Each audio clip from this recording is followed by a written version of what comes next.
Hello everyone, welcome to your last video for the unit standard 13643 on special needs.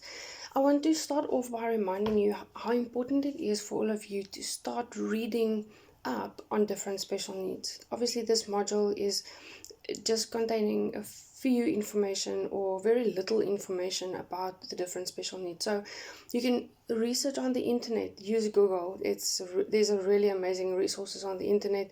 If you can find books, if you can find magazines or articles, or speak to other practitioners or teachers in your area, or people from different areas that you have contact with, or you can also contact the inspiration for any assistance, and you can also ask specialists. Okay, specialists that you can meet at the clinic, ask around in the communities, and build a relationship with specialists so that you can also use that information to build up your resource list.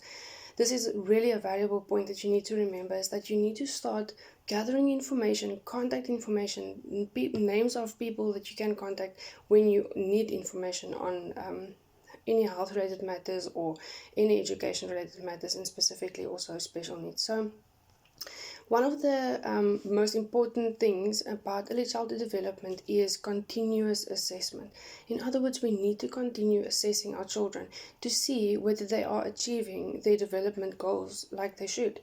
We need to assess regularly, and most importantly, you need to keep record of your assessments. Therefore, you need to have assessment sheets and report cards that you can do on a quarterly basis to be able to keep track, to see whether your children is improving or whether there is no improvement at all, okay, which can also happen.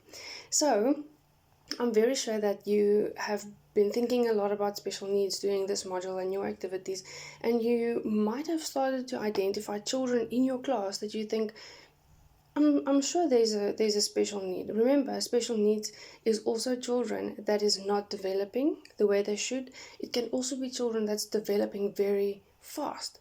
Okay, a special need is something where it's an area that a child requires attention in. Okay, but then obviously we get the more severe special needs like Down syndrome and autism and cerebral palsy, for example. Okay, so now I'm sure you ask yourself, but now that I am aware of special needs, what do I do if I come across a situation or a child that has a special need? Okay, so the first step is you follow the SIAS protocol, the SIAS protocol. You'll find all of that information in your notes. So the SIAS protocol is a step-by-step guideline for you to gather information to be able to refer a child. Okay, there's 4 steps and you need to remember them in order. Okay, so the first one is you identify the learner's profile. In other words, who is this child? What is his name, surname, date of birth? Where does he stay? Who does he live with? Okay, so the information that normally that kind of information that's on your application forms. The second part is you need to identify barriers to learning and development. So this you do through your assessments that you've done, your observations of the child, activities that the child has been doing.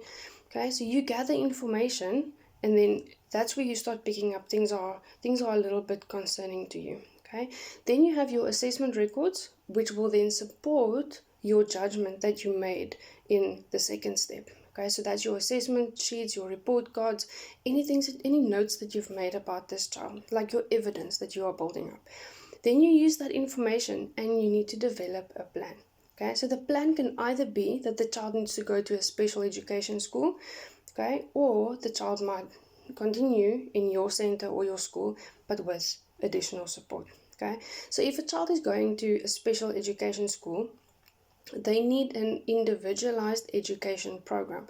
That's a document that's required by law for each child to have that's in a special education school. Okay, so if a child remains in your school, you need to do something with that child. You need to help that child develop, because remember we said that our goal is to be able to develop children into healthy, functioning, successful adults. Okay, so then you will be then required to do an individual support plan.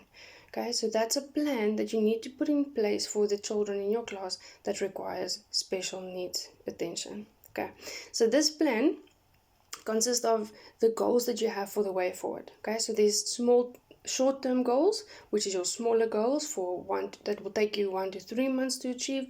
Then we have longer goals, which take up from 6 months to 12 months to achieve. So it's basically lining out all the goals that you have set to do with this child, whether it is doing something more regularly in class, allowing the child to do easier tasks or more advanced tasks, whatever goals you put in place that you will be able to implement to help this child develop. So this is not just something that the practitioner do themselves. They need the input from the parents or the caregivers, because they need to help you to support this child. Okay, you also need the guidance from specialists. So you will see in your notes that there is an individual support plan. I've also included one on this form for you to have a look at. Hope this was helpful. Let me know if you have any questions.